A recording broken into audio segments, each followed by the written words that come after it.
Alors, que Dieu vous bénisse. Nous sommes dans notre marathon toujours intitulé Voyage dans l'Apocalypse. Et en ce jour, nous allons donc étudier le chapitre 2 combiné au chapitre 3. Et dès l'entrée de jeu, nous allons dire ceci. Le livre d'Apocalypse est un livre qui cache beaucoup de mystères. Et lorsqu'on dit mystère, un mystère, c'est quelque chose qui est caché et qui doit être révélé. Donc, le livre d'Apocalypse cache beaucoup de choses. D'où l'Apocalypse, c'est la révélation des mystères ou encore des choses cachées. Et lorsque nous regardons ces choses cachées, nous remarquons que ces choses-là nous annoncent la fin des temps. Et quand nous remarquons, lorsque nous faisons l'analyse du livre d'Apocalypse, nous remarquons là que ce livre met à notre disposition les signes qui marque la fin de toutes choses. Et lorsqu'on dit la fin de toutes choses, alors hier je pouvais avoir peur de le dire, mais aujourd'hui je le dirai à haute voix, des choses qui marquent la fin du monde, les signes qui nous montrent que la fin de toutes choses est proche. Voilà. Maintenant, repartons un peu dans le premier chapitre. Dans le premier chapitre du livre d'Apocalypse, il y a là Jésus-Christ qui connaît les choses qui vont arriver, qui détient beaucoup de mystères et de révélations. Et cependant, il sait que ces choses à venir seront bénéfiques, en même temps maléfiques pour l'Église.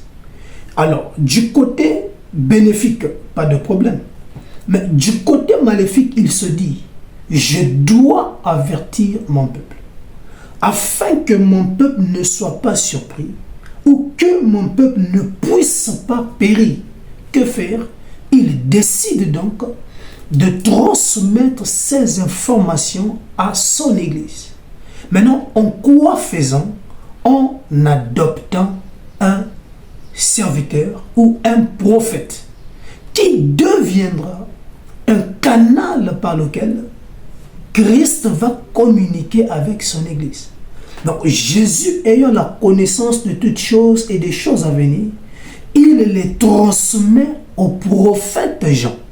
Et le prophète Jean, à son retour, prendra maintenant toutes les informations reçues de Dieu, de Jésus, et il va les transmettre à qui de droit, c'est-à-dire aux 7 églises, c'est-à-dire l'église d'Éphèse, de Smyrne, de Sardes, de Pergame, de Thyatire, Philadelphie et Laodicée. Et comme je vous avais dit, les 7 églises-là représentent aujourd'hui toutes les églises de Christ. Ça, c'était dans le premier chapitre. Et nous voyons comment le prophète Jean rencontre Jésus, qui par la suite lui donnera des instructions, Apocalypse chapitre 1, verset 19, où il lui dira d'écrire ce qu'il a vu et d'écrire les choses qu'il a vues et même des choses qui viendront après ce qu'il a eu à voir. Voilà. Maintenant, le chapitre 2 et le chapitre 3 maintenant. Ici, c'est quoi? C'est que Jean a déjà reçu les révélations et il est donc censé les transmettre aux 7 églises. Et là maintenant, il va donc s'arranger à transmettre les messages reçus de la part du Seigneur aux 7 églises. Et lorsque j'ai essayé un peu de faire l'analyse du chapitre 2 et du chapitre 3, j'ai remarqué là 2 choses. la première des choses, il y a là la mise en garde. C'est-à-dire que Dieu met en garde son Église par rapport aux choses à venir et aux choses qui vont se dérouler dans les églises. Il met l'Église en garde pour attirer leur attention et de leur faire comprendre qu'il y aura pas mal des événements. Et la deuxième des choses maintenant, ce sont les récompenses qui vont accompagner ceux qui pourront résister à la tentation. Donc la mise en garde, c'est une manière de dire à l'Église de ne pas céder à la tentation. Maintenant, deuxième point, pour ceux qui ne céderont pas, il y aura des récompenses pour eux. Mais en gros, nous n'allons pas mettre l'accent sur les récompenses, mais ici, on va plus mettre l'accent sur la mise en garde. Et lorsque j'ai commencé à étudier sur les différentes mises en garde d'après chaque église, en partant d'Éphèse jusqu'à Laodicée, et là aussi, d'après l'analyse, il s'est dégagé 3 points ou encore 3 choses. À savoir, il y a donc le nicolaïsme que tu pourras lire dans Apocalypse 2, verset 6. Il y a là le balamisme, d'accord, que tu pourras lire dans Apocalypse 2, verset 14. Et il y a ensuite le jézabélisme que tu pourras lire dans Apocalypse 2, le verset 20. C'est-à-dire, quand tu prends le chapitre 2 et le chapitre 3, en réalité, les 2 chapitres se résument sur les 3 points que je venais de citer. Le nicolaïsme, le balamisme et le jézabélisme.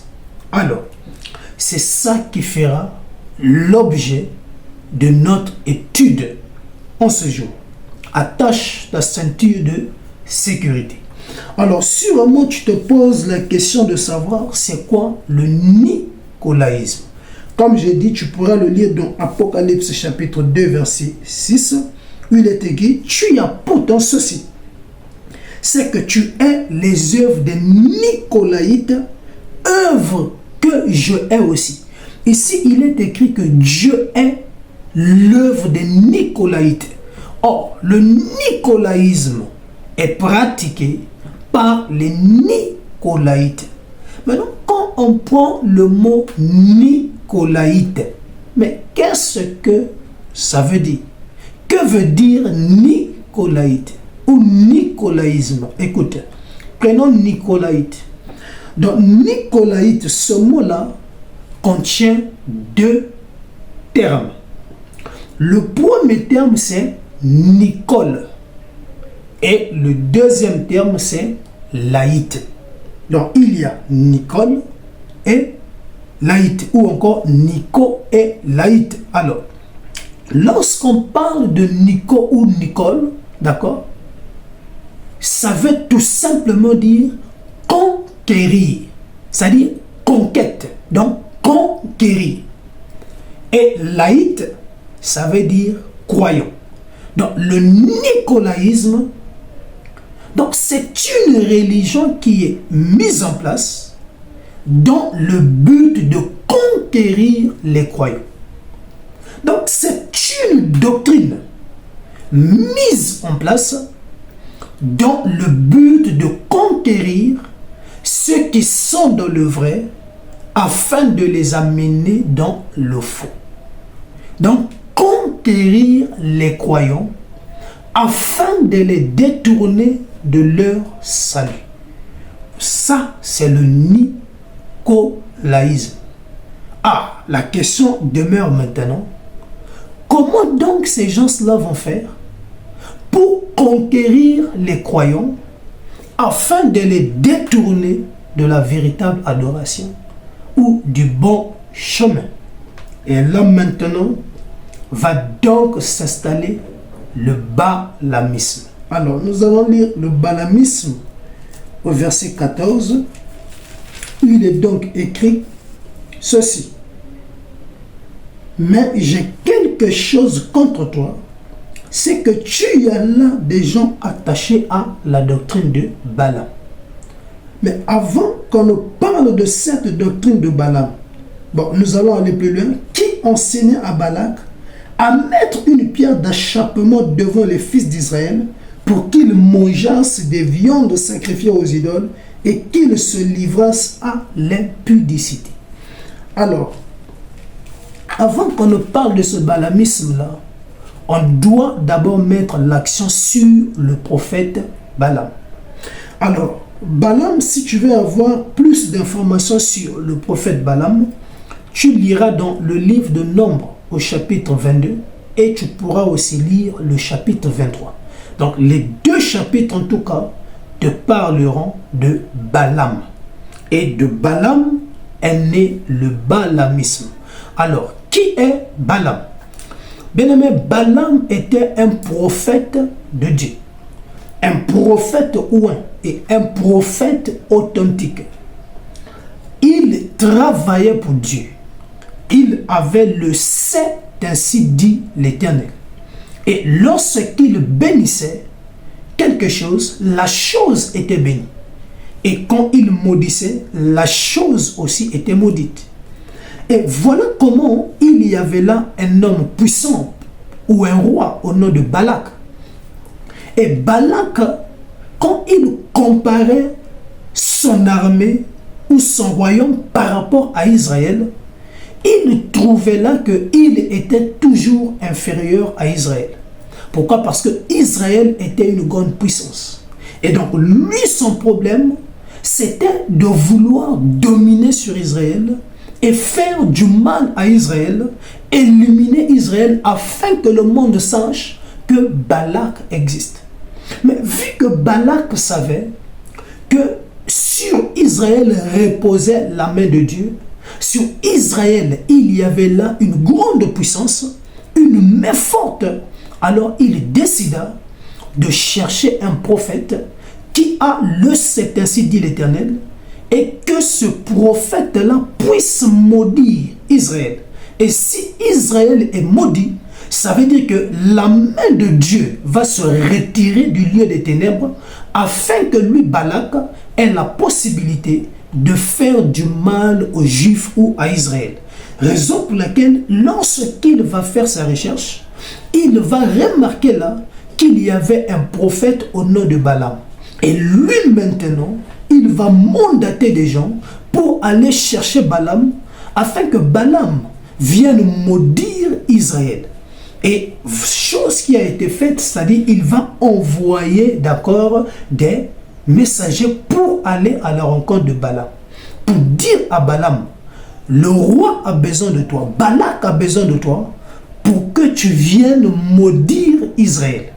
Et lui de son côté, Balaam va se retirer et Dieu va lui parler pour lui dire de ne pas céder à cette tentation. Mais Balak ne va pas s'arrêter là. Il va prendre l'aspect d'un séducteur dans le but de vouloir séduire Balaam à changer de position. La Bible nous dit que la main de Dieu est sur Israël et que le prophète a le mandat de Dieu. Donc Balaam, s'il maudit Israël, Israël sera maudit. Alors, lui, Balaam, va proposer à Balak que si tu me donnes l'argent, tu me remplis d'or, je pourrais faire ce que tu me dis de faire. Donc, au départ, c'était un prophète qui travaillait pour Dieu. Mais nous remarquons là qu'il va changer de position. Il va prendre part du côté de Mammon, c'est-à-dire l'argent. Et donc, pour de l'argent, Balaam était prêt à maudire Israël. Malgré les avertissements de Dieu, malgré que Dieu lui dira de ne pas le faire. Mais lui, de son côté, il va regarder sur l'argent, l'amour de l'argent. Il va se dire, peu importe les circonstances, je vais maudire Israël. Voilà, le balamisme, c'est l'amour de l'argent et la mise en place du commerce dans l'église. Ah, là, on commence à comprendre pas à pas. Donc ici, il y aura quoi? Il y aura infiltration des séducteurs dans l'église. Et quand ces séducteurs-là vont rentrer dans l'église, ils viendront là pour séduire les vrais, c'est-à-dire Balak rentre dans l'église pour séduire Balaam. Et Balaam, qui était dans le vrai, passera dans le faux. Et par la suite, les deux vont installer un commerce bien établi dans l'église. Ensuite, il y a le jézabélisme. Alors, dans le jézabélisme, il y a là la personne de Jézabel. Apocalypse 2, verset 20.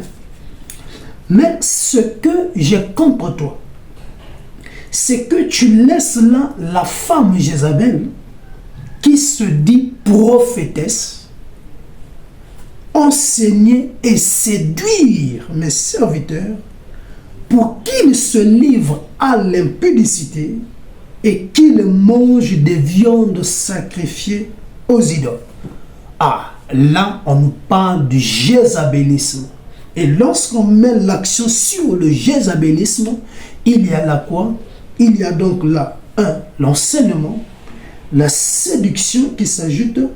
On nous parle également de l'impudicité. Mais avant qu'on ne puisse vraiment parler de jézabélisme, on va d'abord aussi mettre l'accent sur Jézabel. Et si tu veux avoir plus d'informations, c'est dans le livre de 1 roi au chapitre 21, d'accord, du verset 1 jusqu'au verset 16.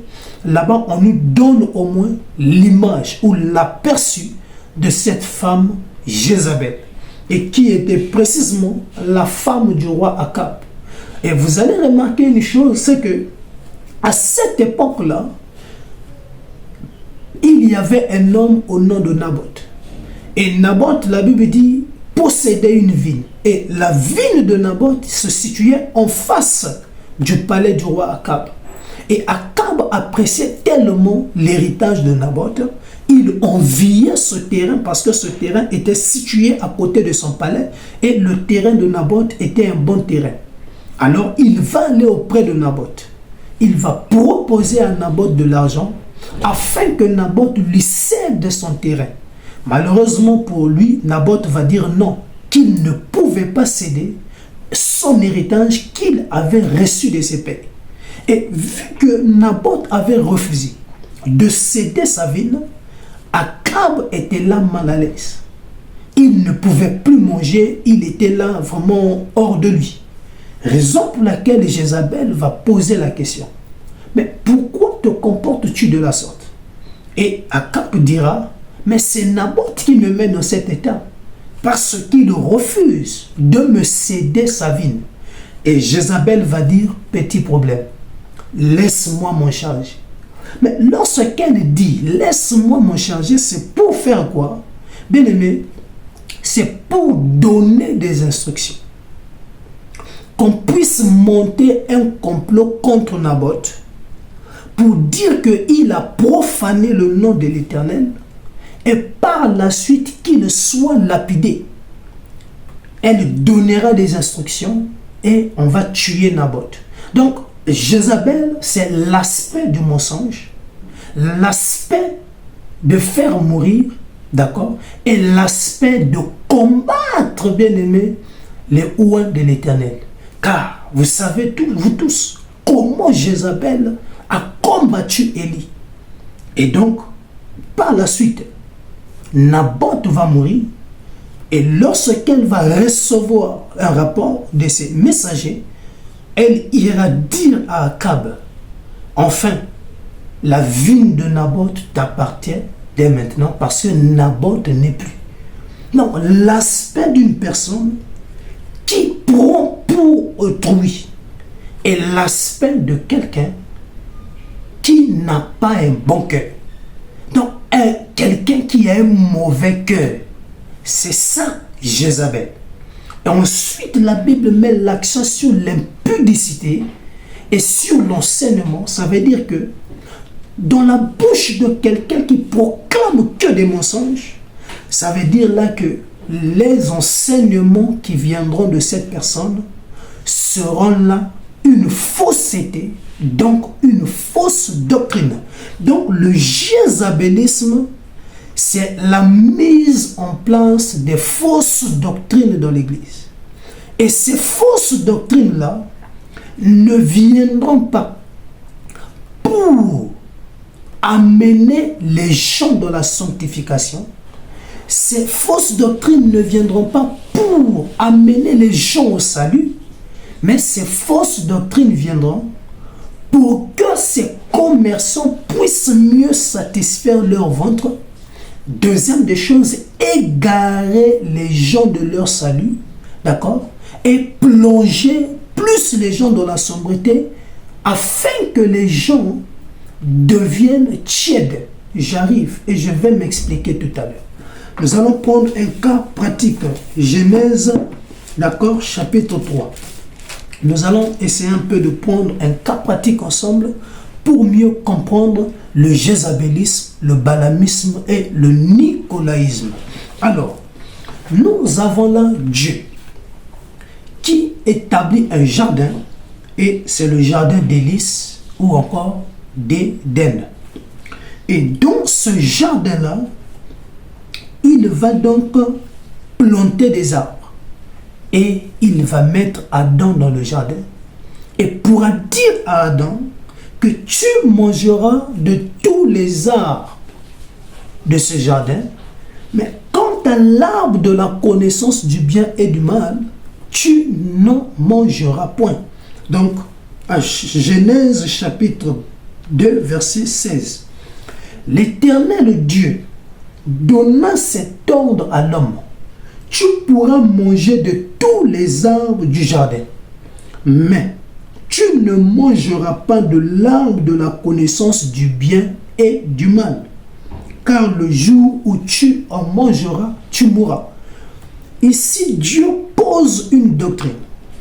Et la doctrine que Dieu enseigne, c'est que Adam peut manger de tous les arbres du jardin, mais sauf à l'arbre de la connaissance du bien et du mal. Dieu lui dit, ça là, tu ne mangeras pas, car le jour où tu en mangeras, tu vas mourir. Là, Dieu a posé les bases. Dieu vient de mettre là une doctrine. Et c'est ça la doctrine qui doit guider ou qui est censée guider l'Église.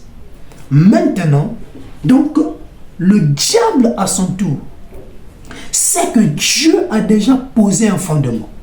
Dieu a déjà mis en place une doctrine. Maintenant, lui, son rôle à lui, c'est quoi? C'est de rentrer dans le milieu et imposer sa doctrine ou amener une nouvelle doctrine, mais une doctrine qui ne vient pas compléter celle de Dieu, qui ne vient pas soutenir celle de Dieu, mais une doctrine qui vient pousser l'Église à désobéir à la loi de Dieu, d'accord, à amener l'Église à être en désaccord avec l'Éternel. Genèse chapitre 3, verset 1. Le serpent était le plus rusé de tous les animaux de champ que l'Éternel Dieu avait fait. Il dit à la femme: Dieu a-t-il réellement dit, vous ne mangerez pas de tous les arbres du jardin? La femme répondit au serpent: nous mangeons du fruit des arbres du jardin, mais quant au fruit de l'arbre qui est au milieu du jardin, Dieu a dit, vous n'en mangerez point, et vous n'y toucherez point, de peur que vous ne mourrez. Ici, il y a là un séducteur, un agent du jézabélisme qui s'infiltre dans l'église de Dieu et qui vient poser la question à Ève en disant: est-il réellement dit, Dieu a-t-il réellement dit, vous ne mangerez pas de tous les arbres du jardin? La femme a dit: nous mangeons de tous les arbres du jardin. Mais quant à l'arbre du milieu, de la connaissance du bien et du mal, là, on ne peut pas toucher. Car le jour où nous en mangerons, dit Dieu, nous mourrons. Maintenant, alors le serpent dit à la femme, vous ne mourrez point. Ah, ici, qu'est-ce que le serpent fait? Il contredit la doctrine de Dieu. Il contredit le message de l'Éternel. Il va aller plus loin. Mais Dieu sait que le jour où vous en mangerez, vos yeux s'ouvriront et que vous serez comme des dieux, connaissant le bien et le mal. Elle dit, ah bon. Et la femme céda.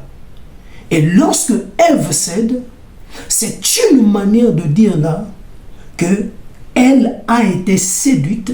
Donc, le nicolaïsme a pu marcher. C'est-à-dire que il y a eu conquête de Ève qui était dans la loyauté.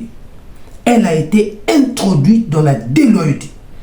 Elle qui obéissait à la loi de l'Éternel, mais après avoir cédé ses oreilles à la mauvaise doctrine, alors cette mauvaise doctrine l'amena à sortir de l'alliance.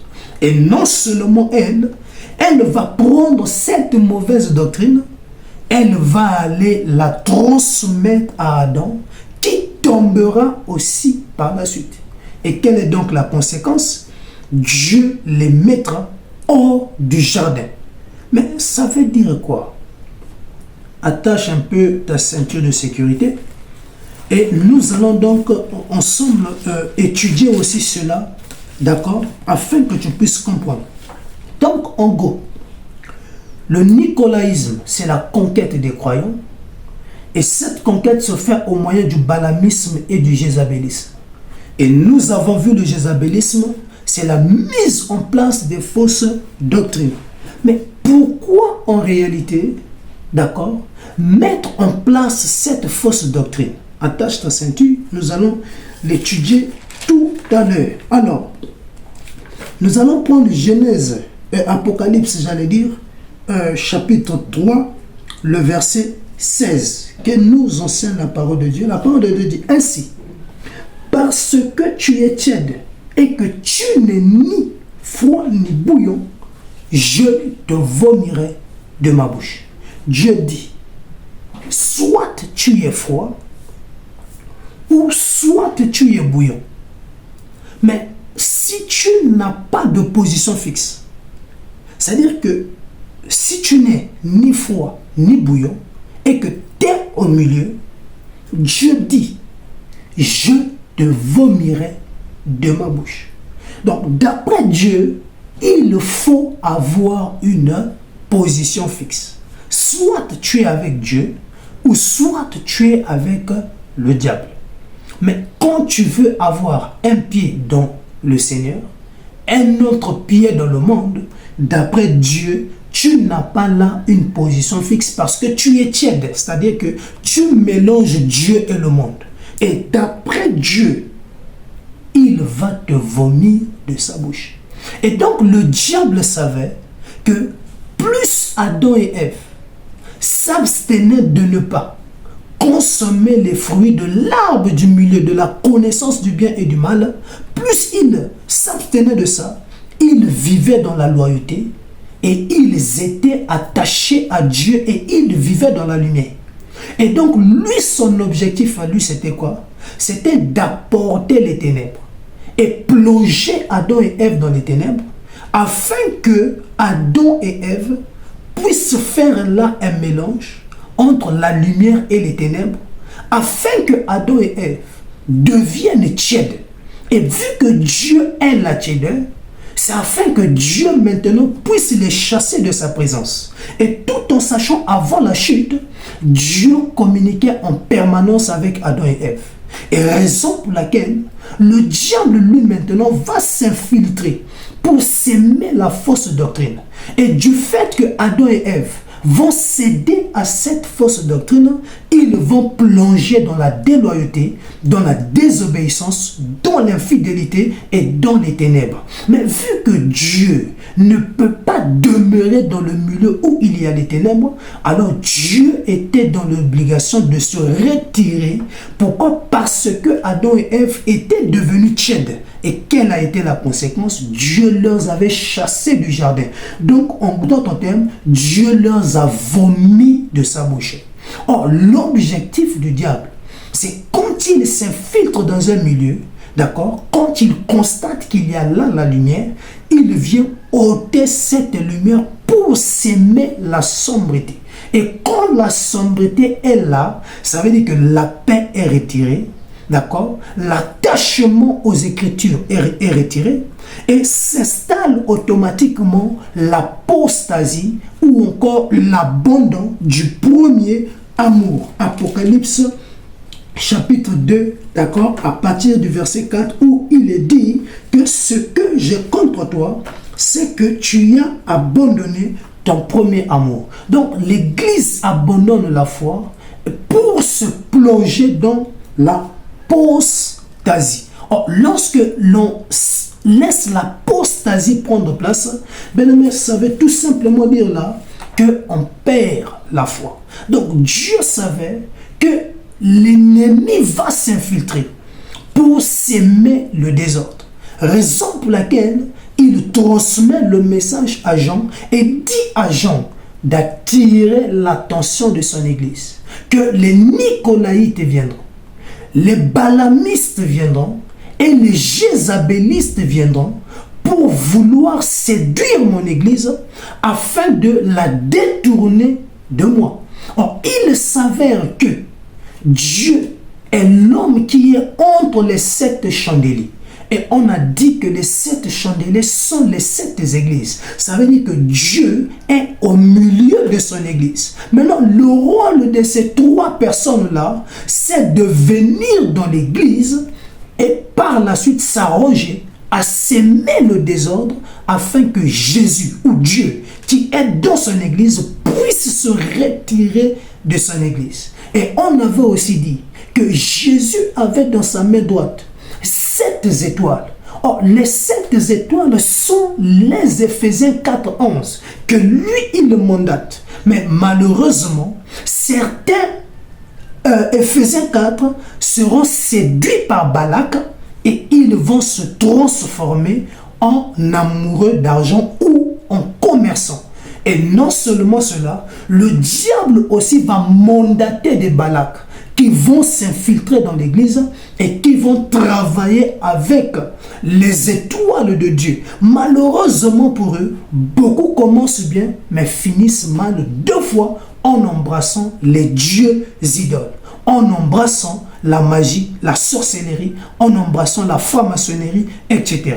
Et ce qui maintenant leur importe, ce n'est pas d'amener l'église à la lumière, ce n'est pas de conduire l'église dans la justification et la sanctification, mais leur objectif bien-aimé, c'est faire des fidèles leurs clients, de faire de bien-aimés des partenaires qui viendront pour satisfaire leur ventre. Vous comprenez? Et là maintenant, quand ils vont s'infiltrer maintenant dans l'église et ils vont signer des pactes avec le diable qui leur donnera sa puissance, et voilà comment ces gens-là, en rentrant dans l'église, ils auront une onction particulière qui leur amènera à faire des démonstrations compliquées. Et là maintenant, l'église mettra l'action sur le miracle et non sur celui qui déclenche le miracle. Pourquoi, bien-aimé? Une église qui est fan des miracles et qui rejette celui qui déclenche le miracle, c'est une église qui vit dans les ténèbres. Parce que celui qui déclenche le miracle, c'est Jésus. Mais si on s'attache seulement au miracle et on abandonne Jésus, bien-aimé, ça veut dire là qu'il y a désordre. Parce que j'aime Pierre, il était là en train de pécher, il n'avait eu aucun poisson. Mais quand Jésus est venu, Jésus lui a dit, jette le filet à droite. Et la Bible dit, il pouvait là avoir beaucoup de poissons. Et Jésus, sans rien dire, pouvait partir. Et Pierre était là, devant les poissons. Or, les poissons représentaient la bénédiction, mais Jésus représentait celui-là qui déclenche les miracles ou la bénédiction. Pierre s'est dit, les poissons là c'est bien. Je peux en manger pendant 2 mois, pendant 6 mois, c'est bien. Mais fin de fin, ces poissons vont finir. Mais si je suis cet homme-là, qui m'a donné ces poissons, il me donnera le poisson en permanence. Alors Pierre décida de laisser le miracle, d'abandonner la bénédiction et de suivre celui qui déclenche les miracles ou encore celui-là qui déclenche les bénédictions. Et c'est ça que Dieu attend de nous. Mais vu que dans nos églises, les pasteurs là ont signé aussi des pactes où ils amènent des démonstrations, alors ils ont amené l'église à être fan des miracles, fan du daddy. Et raison pour laquelle la parole de Dieu n'a plus de place dans les églises. Tout simplement parce que les gens sont maintenant amoureux du tic au tac, amoureux des miracles. Et voilà comment les marabouts ont compris que l'église est devenue un commerce. Ils ont enlevé les soutanes, ils ont mis des vestes et des cols pastorales. Ils sont maintenant dans les églises et sont devenus des prophètes en train de faire des miracles. Et si vous regardez bien, la source de ces miracles, ce n'est pas Dieu, mais c'est l'ennemi. Et en plus, ils ont la capacité de dire aux gens que nous avons la possibilité de vous guérir. Or, la Bible mentionne que guérir, ce n'est pas nous. Il nous dit seulement de prier, d'imposer la main, et c'est Jésus lui-même qui sauve, qui délivre et qui guérit. Mais quand un pasteur commence à dire déjà que moi je peux te guérir, ça ce n'est plus de Dieu. Un pasteur qui peut te dire qu'il a la capacité de déclencher les miracles, bien mais ça veut dire que ce n'est pas de Dieu. Parce que les miracles dans le christianisme ne dépendent pas de nous, mais ça dépend de Dieu, ça dépend du Saint-Esprit. Donc, quand tu es déjà dans une église où, bien aimé, on te dit ce genre de choses, que le pasteur c'est lui qui délivre, la photo du pasteur délivre, la photo du pasteur sauve, bien aimé, ça veut dire que le jézabélisme est déjà dans cette église, tu dois fuir. Voilà en fait la mise en garde. Et ces commerçants sont dans nos églises aujourd'hui où ils sont en train de d'opérer des miracles avec la bière amycine, c'est-à-dire la bière combinée à la foi du croyant plus la prière du daddy, et les gens ont des délivrances. Mais bien aimé, est-ce que la bière peut délivrer quelqu'un? Bien aimé, c'est pour dire qu'ils ont installé là des fausses doctrines. Où nous voyons dans les églises, avant de rentrer dans l'église, il faut d'abord laver les mains, se nettoyer parce que le daddy a mis un seau à l'entrée. Mais bien aimé, l'eau là que tu utilises, à la fin ça va où? Tu ne sais pas. Or, la purification des enfants de Dieu, c'est dans le sang de Jésus et non par l'eau que le daddy met là. Et d'ailleurs, même dans les églises comme ça, où il y a des églises où même on enseigne aux gens que pour rentrer dans l'église, tu dois être nu. Donc, papa et maman nus dans l'église. L'enfant et maman qui sont venus à l'église nus. L'enfant peut voir la nudité de papa ou de maman, et maman peut voir la nudité de son fils. Pourquoi? Parce qu'ils disent que Adam et Ève, dans le jardin étant nus, ils avaient la possibilité d'écouter Dieu et voir Dieu à tout moment. Et donc là-bas aussi, il faut faire la prière à la manière d'Adam et Ève afin que Dieu exauce. Mais bien aimé, un enfant qui voit la nudité de sa mère, vous pensez que c'est normal? Il y a des églises comme ça. Il y a des églises où, pour opérer des délivrances, le daddy exige qu'on puisse prendre le sable de la maison. C'est-à-dire votre maison là où vous habitez là. Vous prenez le sable de votre maison, vous amenez chez le daddy qu'il puisse opérer une délivrance. Non, bien-aimé, soyons sérieux, bien-aimé. Ce n'est pas dans ces genres de choses-là. Dieu, pour te délivrer, il n'a pas besoin du sable de ta maison. Oh, tu oublies que le sable là, c'est tout le monde qui piétine. Donc, le fait de céder le sable au daddy, c'est une manière de lui soumettre vos esprits.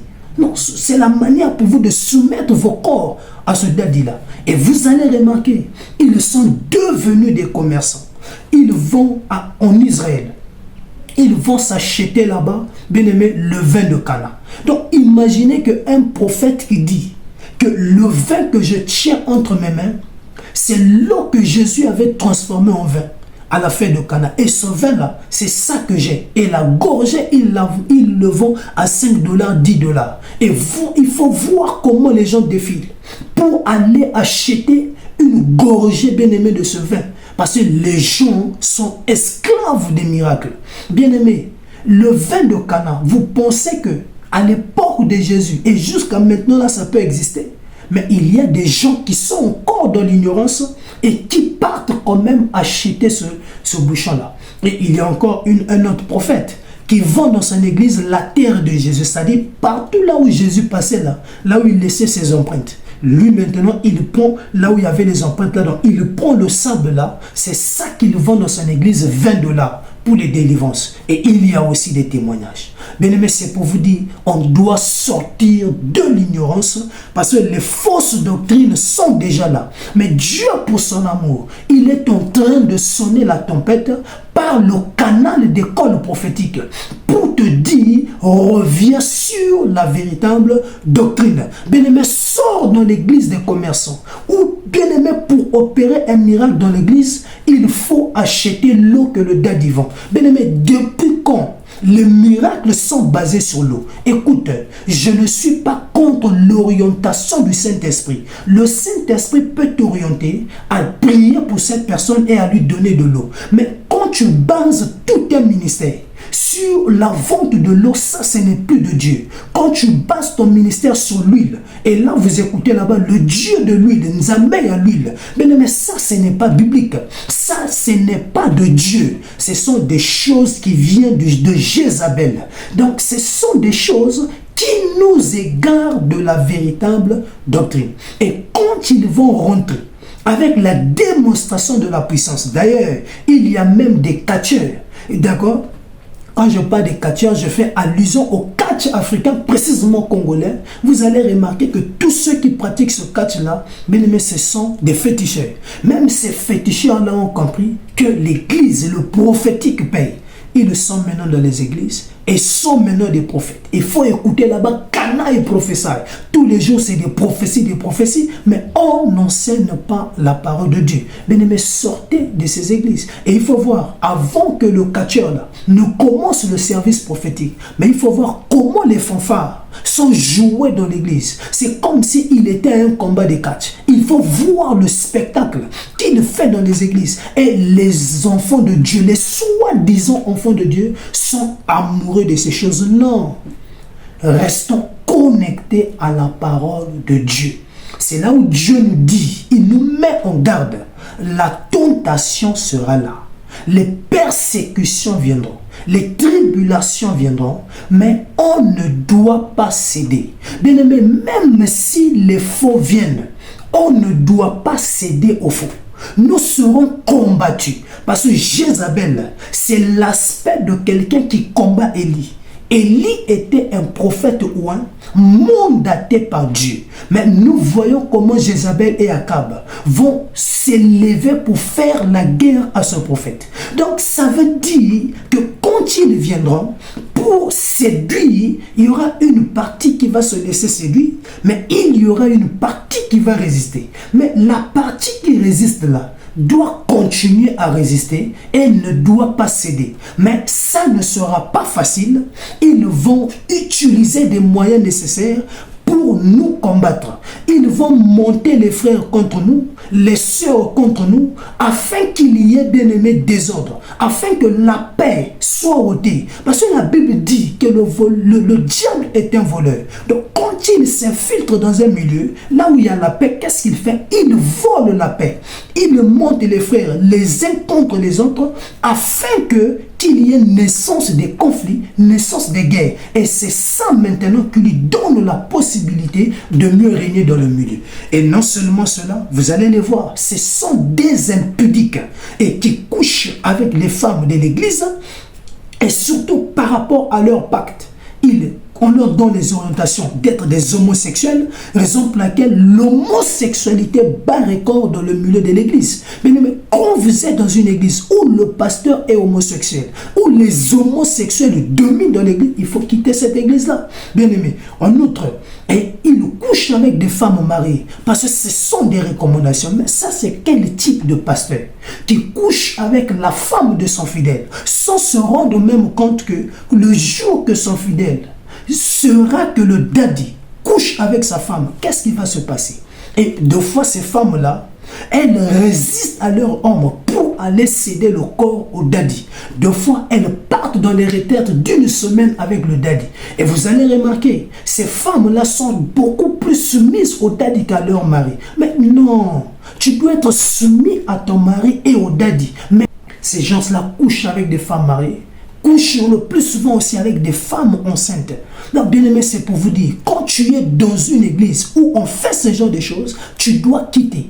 Vous allez voir, avec des bains, des lavages. Bien aimé, mais quel est ce Dieu-là qui va te dire pour opérer la délivrance de cette sœur, tu dois la mettre nue pour la nettoyer? Non, ça, ce n'est pas de Dieu. Bien aimé, quand tu es dans une église où on t'amène le système de lavage, bien aimé, tu dois sortir de cette église-là.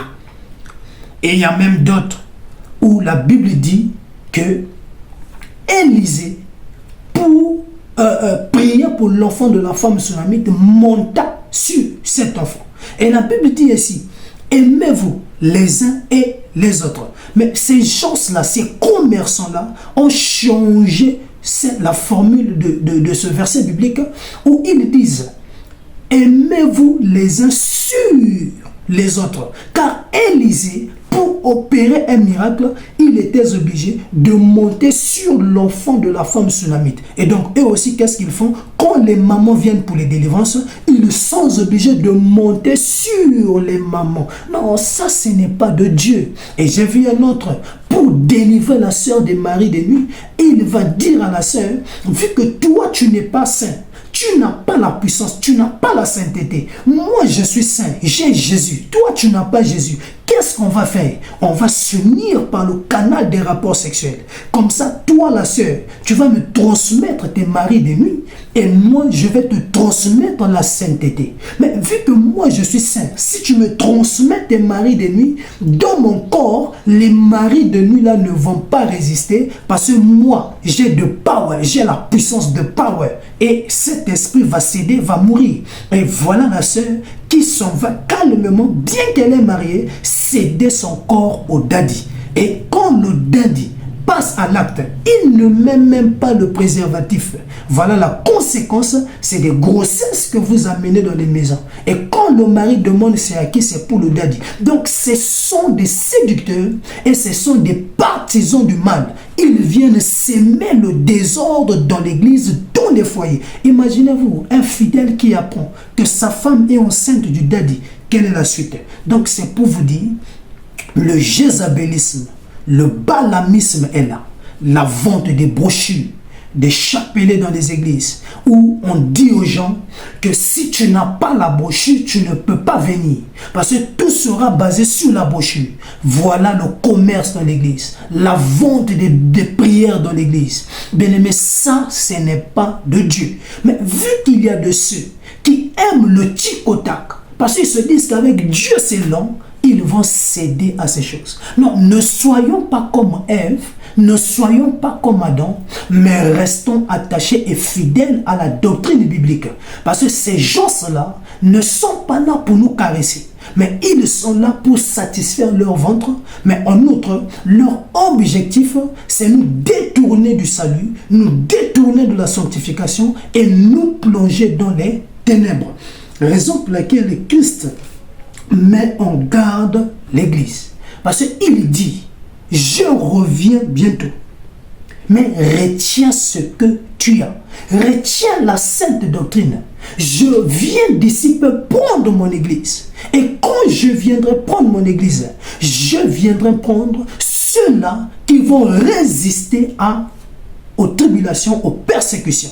Je viendrai prendre ceux qui marchent selon ma parole, ceux qui vivent ma parole, ceux qui pratiquent ma parole. C'est avec ceux-là que j'irai pour l'enlèvement. Donc il met ici l'Église en garde pour dire que le nicolaïsme va s'installer, mais ne cédez pas.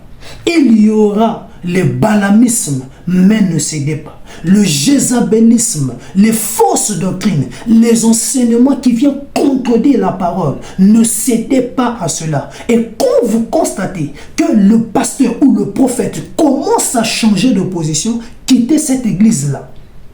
C'est de ça qu'il s'agit.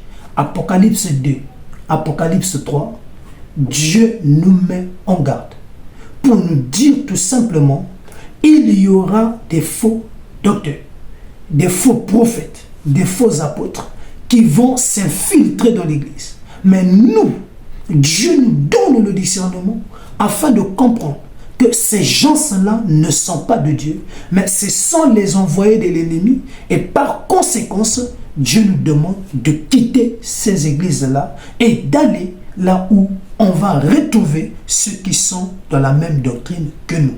Que Dieu vous bénisse. Donc voilà là, de manière synthétisée, le message que regorge Apocalypse 2 et Apocalypse 3.